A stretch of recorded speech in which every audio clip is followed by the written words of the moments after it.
હરે કૃષ્ણ. આજનું જે પ્રેઝન્ટેશન છે એ દીપ્તિ માતાજી આપવાના છે અને I will just share. So will start. અને હા, શિડ્યુલ એક ફિક્સ કરવાનું છે નેક્સ્ટ ટાઈમનું. તો that may be we will do it tomorrow. Next time Saturday Sunday બીજા કોઈએ લીધેલું છે? નથી લીધેલું ને? Anyway not next time, 27th વાળા ડે પર. તો વી વિલ ડુ 27th. શોભા માતાજી વિલ ડુ ધ પ્રેઝન્ટેશન. અને કાલનું જે છે અલ્પા ગોરનું છે, તો એ આવશે તો પૂછી લઈશું. ઓકે માતાજી, આઈ એમ પ્રેઝન્ટિંગ. દીપ્તિ માતાજી, મારી સ્ક્રીન દેખાય છે? હા પ્રભુજી. Okay, thank you. સો આજનો વિષય છે કે ત્યાગ, કામનો ત્યાગ કે કામમાં ભક્તિ. શું છે દીપ્તિ માતાજી? Over to you. You can start speaking. હરે કૃષ્ણ. દીપ્તિ માતાજી. હરે કૃષ્ણ કૃષ્ણ કૃષ્ણ હરે હરે, હરે રામ રામ રામ હરે હરે. દીપ્તિ માતાજી બોલતા નથી, તો ત્યાં સુધી તમને બધાને વિનંતી કે તમારામાંના મોટા ભાગના લોકો સાધના ચાર્ટ આપતા નથી, જે યોગ્ય નથી કૃષ્ણજીની સેવામાં. પ્રભુજી મેં દિશા માતાજીને મોકલી દીધો છે. મોકલી દીધો છે તો મારી પાસે પહોંચશે, પણ રેગ્યુલર આપો, દર શુક્રવારે આપો. ઓકે. હા, મેં ગયા શુક્રવારે મોકલ્યો તો આ શુક્રવારે મોકલ્યો છે. તો તમારું નામ નથી દેખાતું એમાં? પેલા લિસ્ટમાં નથી. મેં હમણાં દિશા માતાજીને ફોન કર્યો. હા, તો એવું ના ચાલે. ડ્રાઈવ પર મૂકતા ભૂલી ગઈ છું કે હવે પ્રભુજીને કહેજો આજે મૂકી દઈશ. ઓહો, આ તો ના ચાલે. મારે એમને કહેવું પડશે, this is not done. At least level 3 હા, મેં મોકલ્યો તો મારું નામ નહોતું ને, એટલે મેં એમને ફોન કર્યો. ના વાંધો નહીં. સો વિલ ડુ ધેટ. બીજા કોઈને બધાને જેમને પણ નથી આપ્યો એમને વિનંતી છે કે પ્લીઝ તમારો સાધના ચાર્ટ રેગ્યુલરલી સબમિટ કરો. આપણે થોડુંક એને સ્ટ્રીમલાઇન કરવું છે મનદીપ પ્રભુ સાથે, પણ Mandeep Prabhu I will let you know. Okay Deepti માતાજી, તમે આવી ગયા છો? હરે કૃષ્ણ દીપ્તિ માતાજી. હરે કૃષ્ણ દીપ્તિ માતાજી. 1 2 3 4 5 પાછા જતા રહ્યા. અલ્પા માતાજી હરે કૃષ્ણ. અલ્પા ગૌર માતાજી હરે કૃષ્ણ. હરે કૃષ્ણ. આજે તમે સરસ શ્લોક કર્યું હતું, ખૂબ ખૂબ અભિનંદન. થેન્ક યુ પ્રભુજી. બહુ સરસ. અને કાલે તમે અહીંયા પ્રેઝન્ટેશન આપવાના છો ને? હા પ્રભુજી. ઓકે, રેડી છે ને? ઓકે. શોભા માતાજી પૂછતા હતા કે કાલે ના હોય તો હું આપી દઉં, પણ એનીવે દેન શોભા માતાજીને કહીએ કે 27મી જ કરજો હવે તમે. Okay. So yes, I don't think Deepti માતાજી કનેક્ટ થઈ શકી રહ્યા છે. હરે કૃષ્ણ દીપ્તિ માતાજી. 1 2 3 4 5. હા, કોકિલા માતાજી હરે કૃષ્ણ. હરે કૃષ્ણ પ્રભુજી. વેલકમ. ખૂબ ખૂબ સ્વાગત છે. બહુ સરસ. દીપ્તિ માતાજી તો આવતા જ નથી. ચાલો, આજે એમનું પ્રેઝન્ટેશન છે પણ એમનું કનેક્શનમાં પ્રોબ્લેમ છે. So I don't know, we will wait for 2 minutes.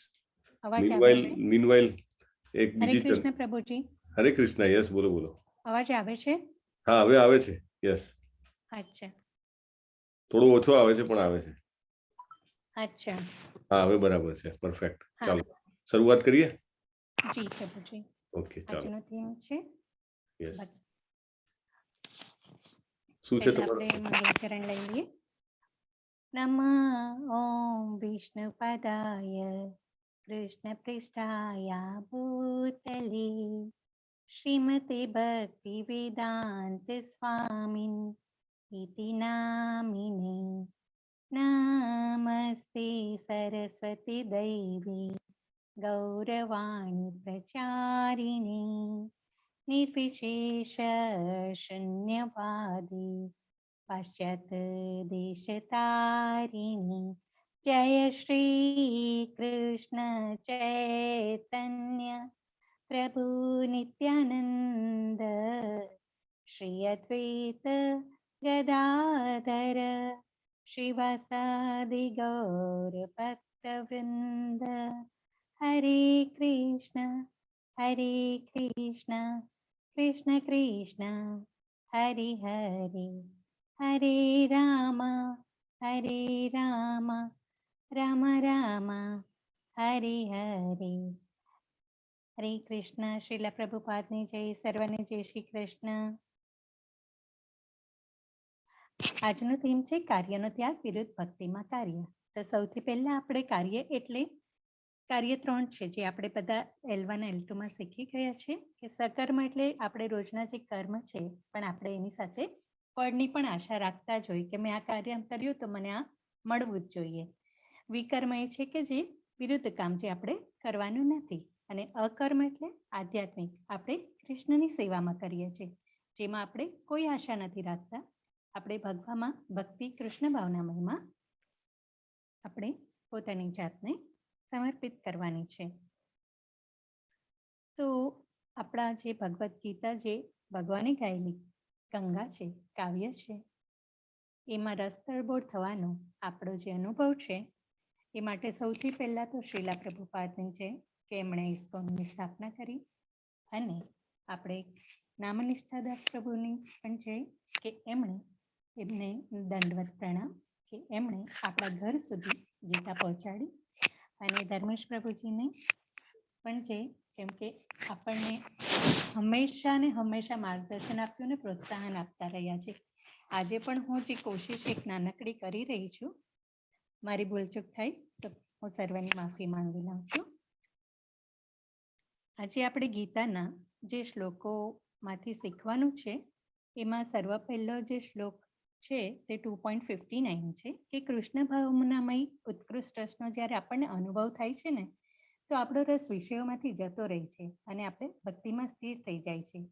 જેમ કે એક નાનકડું બાળક, એને કોઈ રમકડામાં ખૂબ જ રસ પડી જતો હોય તો એને એમાંથી બહાર કાઢવું હોય તો એને બીજું એવું એટ્રેક્શન વાળું વસ્તુ આપવું જોઈએ કે પછી એ પેલી વસ્તુ છોડી દે. તો આપણું પણ એવું જ છે કે આપણું મન જે છે એ ચંચળ છે, એને આપણે ભક્તિ કાર્યમાં પોરવી દેવાનું છે. 3.3 છે કે આત્મ સાક્ષાત્કાર 2 દ્વારા થાય છે, જ્ઞાન યોગ દ્વારા અને બીજો ભક્તિ યોગ દ્વારા.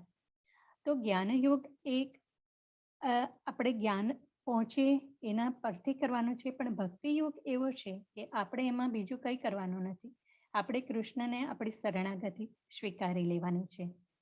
3.4 છે કે હૃદયની શુદ્ધિ વિના અનાયાસે સંન્યાસ ગ્રહણ કરવાથી સફળતા મળતી નથી. જો કોઈ મનુષ્ય નિયત કર્મ ન કરે પરંતુ ભગવાનની દિવ્ય સેવા ભક્તિ કરે તો એને ઉન્નતિ મળે છે ને ભગવાન એને સ્વીકારે છે. કે અને 3.5 છે કે આત્મા તો હંમેશા સક્રિય જ રહે છે, એક ક્ષણ પણ એ વિરમતો નથી. અને દેહ એક મૃત વાહન સમાન છે જે ચેતન આત્મા દ્વારા કાર્ય કરે છે. એટલે આત્માને કૃષ્ણ ભાવના સત્કર્મમાં પરોવી રાખવો જોઈએ, નહીં તો એક માયા શક્તિ દ્વારા નિર્દેશિત કાર્યોમાં પરોવાઈ જાય છે અને ભક્તિના ભૌતિક ગુણોને ગ્રહણ કરે છે. તો આપણો જે આત્મા છે એ નાના બચ્ચા જેવો છે, એ બહુ સક્રિય છે. એને કન્ટિન્યુઅસ આપણે કામ આપતા રહેવાનું છે. અને તો આપણે જ્યારે એને કામ આપતા નથી તો પછી ભૌતિક રસમાં આજુબાજુની દુનિયામાં એનું મન પોરવી દેશે અને એને પછી માયાની અસર લાગી જશે અને આપણે બધા પછી માયામાં પોરવાઈ જઈએ છીએ. તો એક બાળકને જેમ આપણે રમકડું બદલીને આપીએ છીએ અને એમાં પોરવી દઈએ છીએ, તેમ આપણા સક્રિય આત્માને આપણે બીજી બધી વસ્તુમાંથી ધીમે ધીમે મુક્ત કરીને કૃષ્ણ ભાવનામય બનવાની કોશિશ કરવી જોઈએ અને એમાં પરોવવાની કોશિશ કરવી જોઈએ. 3.6 છે કે જે મનુષ્ય કર્મ ઇન્દ્રિયોને કાબૂમાં રાખે છે પરંતુ મનમાં ઇન્દ્રિયના વિષયોનું ચિંતન કરે છે, એમનું મન હંમેશા અશુદ્ધ હોય છે, એ પોતાને છેતરે છે, એ ઢોંગી છે. એટલે એમાં એવું છે કે આપણે ઇન્દ્રિય વિષયનું ચિંતન કરતા હોય છે. આપણે કહીએ કે મારું મન, મારી બધી કર્મેન્દ્રિયો તો બહુ કાબૂમાં છે, પરંતુ આપણું મન તો જો અશુદ્ધિ રહી ગઈ હોય તો આપણું મન પાછું ખેંચાઈને એ તરફ જાય. જેમ કે ડાયાબિટીસના દર્દી હોય, ડૉક્ટર એને કહે કે ભાઈ તારે મીઠું નથી ખાવાનું, કોઈ બી સ્વીટ વસ્તુ નથી ખાવાની, તો એ નથી ખાતો એ વખતે, પણ એનું મન વારંવાર કોઈ સ્વીટ જોઈને કે કોઈ દુકાનમાં જોઈને કે કોઈ બીજા ખાતા હોય તો એને જોઈને એનું મન લલચાઈ જાય. આપણા મનનું આવું છે કે આપણે કહીએ કે પછી આપણે એ બધું મેં તો મારા કાબૂમાં રાખી દીધી છે મારી કર્મેન્દ્રિયોને, પણ આપણું મન લલચાઈ જતું હોય છે. તો આપણે એમ કહીએ કે ના મેં તો કાબુ પાઈ દીધો છે, એમ જો આપણે કહીએ તો આપણે ઢોંગી ઠરીએ છીએ. 3.7 કીધું છે પરંતુ જો કોઈ નિષ્ઠાવાન મનુષ્ય કર્મેન્દ્રિયને મન દ્વારા નિયંત્રિત રાખવાનો પ્રયત્ન કરે અને અનાસક્ત થઈને કર્મયોગ કૃષ્ણ ભાવનામય કર્મનો આરંભ કરે તો તે ઘણો ચડિયાતો છે. કેમ કે કર્મેન્દ્રિયને કાબુ રાખવામાં અને આપણે બધી વસ્તુમાં અનાસક્ત થઈ જવાનું એ સૌથી ચડિયાતી વસ્તુ છે કે આપણે કૃષ્ણ ભાવનામય કર્મ કરવામાં આરંભ કરવાનો છે. દાખલા તરીકે જેમ કાચબો છે, કાચબો પોતાના અંગને કેવી રીતે સંકોરી લે છે, એમ આપણી બધી ઇન્દ્રિયોને આપણે સંકોરી લેવાની છે. કર્મ તો કરતા જ રહેવાનું છે, પણ એને આપણે માયામાં લપટાવી નથી દેવાનું. અને તો આપણે ભક્તિમાં ચડિયાતા બનવા માટેનું પહેલું પગલું લઈ શકશું. બીજી સ્લાઇડ છે 3.8માં કહ્યું છે કે મનુષ્ય પોતાના નિયત કર્તવ્ય કર્મ કરવું જોઈએ. કર્મ ન કરવા કરતાં કર્મ કરવું વધુ સારું છે. કામ કર્યા વિના મનુષ્ય પોતાના દેહનો નિર્વાહ પણ કરી શકતો નથી અને વાસનાથી શુદ્ધિ મેળવ્યા વિના કર્મનો આપણે ત્યાગ કરવો ન જોઈએ. જેમ કે દેહ નિર્વાહ માટે દરેકે કામ તો કરવાનું જ છે. આપણે જેમ રોજ સ્નાન કરીએ છીએ અને આપણા શરીરને શુદ્ધ કરીએ છીએ, એવી જ રીતે અનાસક્ત થઈને આપણા મનને પણ શુદ્ધ કરવાનું છે. મનને કૃષ્ણ ભાવનામય બનાવવાનું છે, કૃષ્ણ ભક્તિમાં પુરવવાનું છે. અને આ વસ્તુ આપણા લેવલમાં ઘણી ઊંચી છે, તો આપણે ચાલુ કરવાનું સ્ટાર્ટિંગના પહેલા પગલાથી કે આપણે હરિનામનું રટણ કરવાનું છે. અને હરે રામ રામ રામ હરે હરે, હરે કૃષ્ણ કૃષ્ણ કૃષ્ણ હરે હરે, આટલો સુંદર જે મંત્ર આપણને આપ્યો છે એનો જાપ કરવાનું ચાલુ કરવું જોઈએ. જેમ જેમ જાપ કરતા જશું ધીરે ધીરે ધીરે આપણું મન કૃષ્ણ ભાવનામય થતું જાય છે. અને આપણે વિશુદ્ધ થવાનું એક ઓર ઉપરનું લેવલ છે કે જેમાં આપણે પછી ધીરે ધીરે ભાવનામય એટલા થઈ જશું કૃષ્ણમાં કે પછી આપણને કોઈ પણ દેહ હોય, ચાહે કૂતરાનો હોય, મનુષ્યનો હોય, કાગડાનો હોય, આપણને એની અંદર આત્માના દર્શન થશે. દરેક જીવાત્મામાં પરમાત્માનો અંશ છે, એ દર્શન થશે. 3.9માં કહ્યું છે કે સારા કે ખરાબ કર્મના ફળ તો હોય જ છે.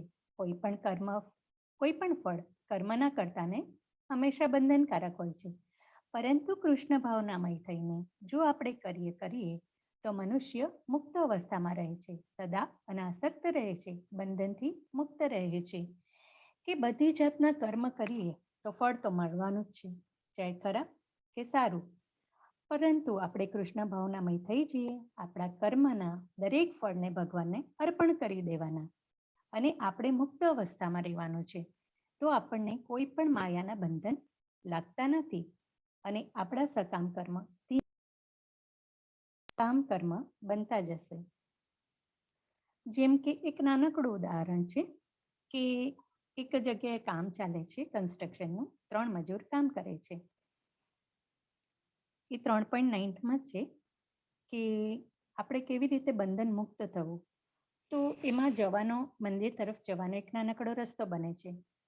તો એક મજૂર કહે છે, અરે મારે તો કેટલું કામ કરવું પડે છે, હું તો થાકી જાઉં છું. તો પછી એનું જે કામ છે એ સકામ એટલા માટે છે કે એ પોતે એમાંથી એને ફળ મળશે કે કામ કરવું પડે છે એવું થાય છે. અને એ તમોગુણી નેચર બતાવે છે, એનો સ્વભાવ જે છે તમોગુણી છે કે મારે કેટલું કરવું પડે.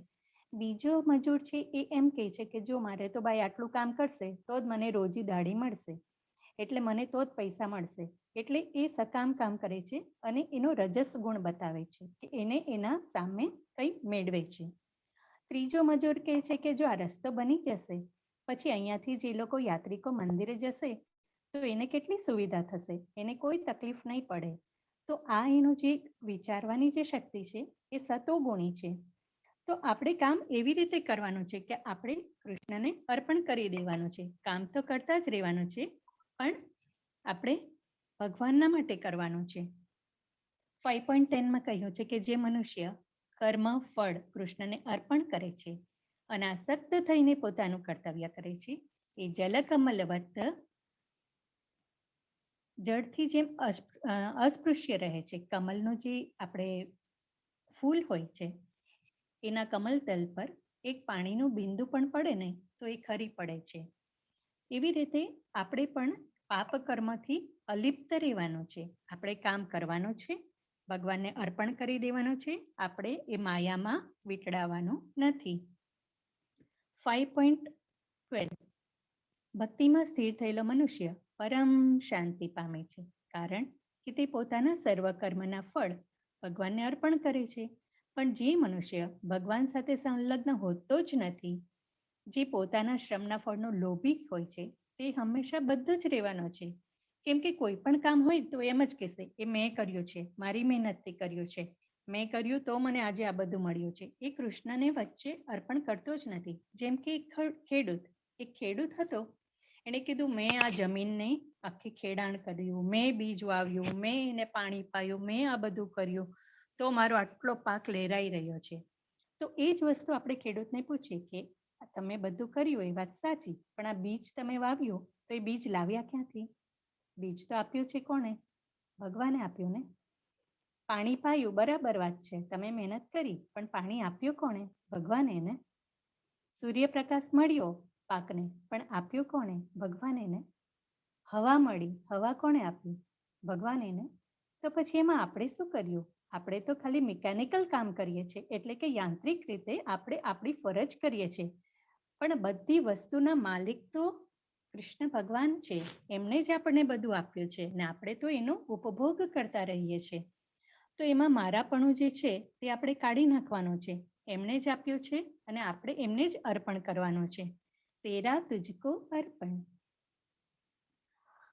5.19 કે જે કોઈ મનુષ્ય સંશય રહિત થઈને મને પૂર્ણ પુરુષોત્તમ પરમેશ્વર તરીકે સ્વીકારી લે છે, તે એક જ્ઞાની મનુષ્ય પોતાનો બહુમૂલ્ય સમય વેડફ્યા વિના સીધો મારી સેવામાં પરોવાઈ જાય છે અને મારું શરણ પામે છે. કેમ કે આપણી આ જિંદગી છે તો એમાં આટલું બધું વાંચવાનું, મેળવવાનું, જ્ઞાન પામવાનું અખૂટ છે. 4 વેદો છે, 18 પુરાણો છે, 108 ઉપનિષદો છે, અને એવી તો અસંખ્ય બધી આપણા માટે ધાર્મિક વારસો આપણને મળ્યો છે. તો એ બધું તો એક જન્મમાં પૂરું નહીં થાય, અને થાય તો પણ એમાંથી આપણે ખાલી વાંચી જશું, તો એ આપણા જીવનમાં ક્યારે ઉતારશું?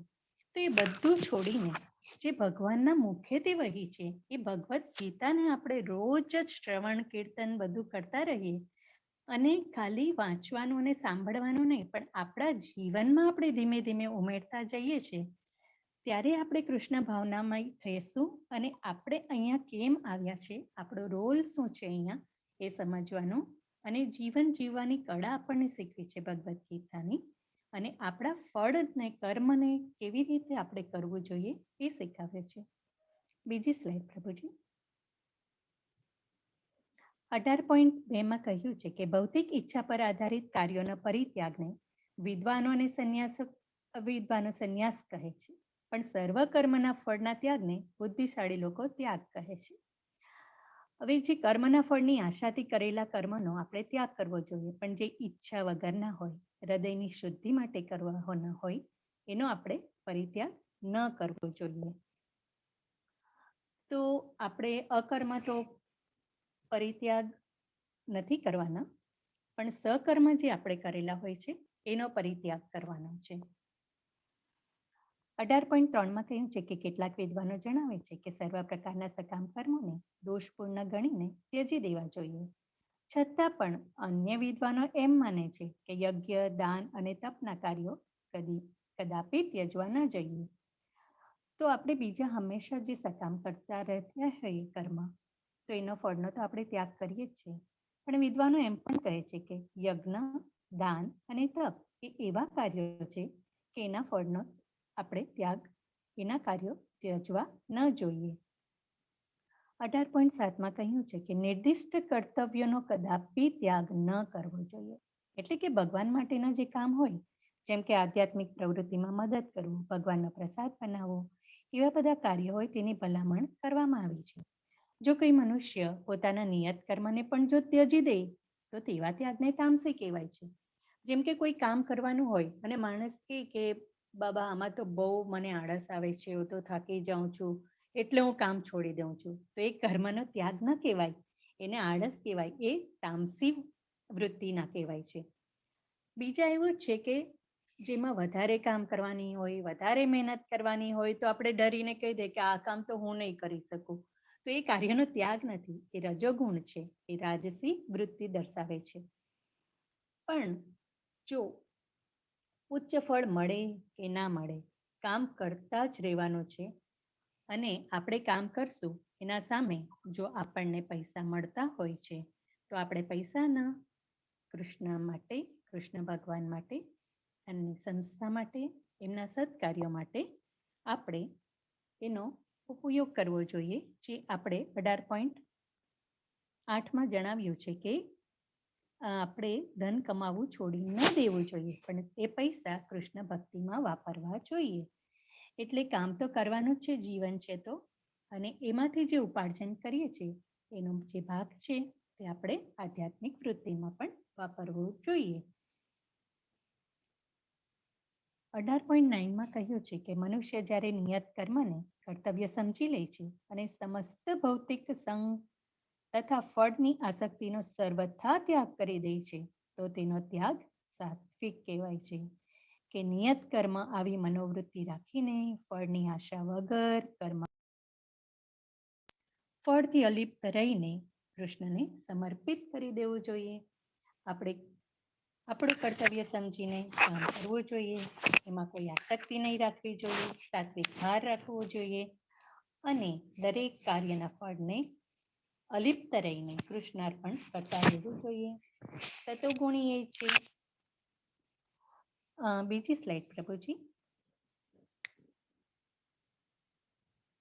18.10માં છે કે સત્વગુણ સ્થિત બુદ્ધિમાન ત્યાગી કે જે અશુભ કર્મ પ્રતિ દ્રોણા કરતો નથી કે શુભ કાર્યમાં લિપ્ત થતો નથી, તે કર્મ બાબત કોઈ સંદેહ ધરાવતો જ નથી.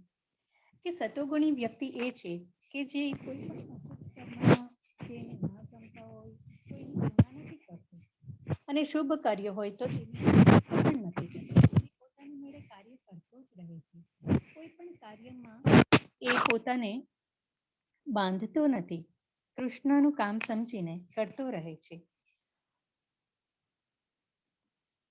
અને કોઈ પણ કાર્ય માટે એ કોઈ સંદેહ ધરાવતો જ નથી. 18.11માં છે કોઈ પણ દેહધારી મનુષ્ય માટે સર્વ કર્મનો ત્યાગ કરવો તો અશક્ય જ છે, પરંતુ જે મનુષ્ય પોતાના કર્મનો ફળનો ત્યાગ કરી દે છે તે સાચે જ વાસ્તવમાં ત્યાગી કહેવાય છે.